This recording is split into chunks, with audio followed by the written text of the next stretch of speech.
नमस्कार माझ्या खाऊगिरींना, welcome to my mini blogs. मम्मीच्या घरी आले आणि पप्पा म्हणाले, बेटा तुझ्या हातची पाणीपुरी खायची आहे आणि बाहेरून हलकी हलकी रिमझिम पण सुरू आहे।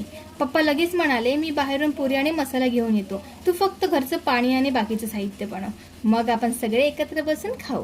हे ऐकूनच मन भरून आलं। पप्पांच्या एका शब्दासाठीच तर आपण मुली धावत येतो ना। मग काय, मी लगेच स्वयंपाकघरात गेले। पुदिना, कोथिंबीर, आले, हिरवी मिरची वाटून गारगार हिरवं पाणी बनवलं।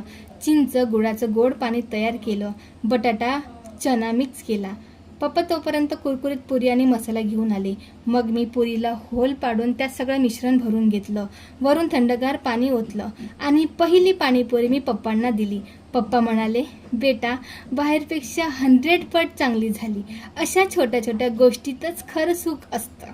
तुमचे पप्पा पण असेच फरमाईश करतात का, की तुम्ही कोणाच्या फरमाईशीवर स्वयंपाक करता? कमेंटमध्ये नक्की सांगा हां। असे फॅमिली मोमेंट्स आवडत असतील तर व्हिडिओ सेव्ह करा आणि शेअर करा। Thank you so much watching guys, bye bye.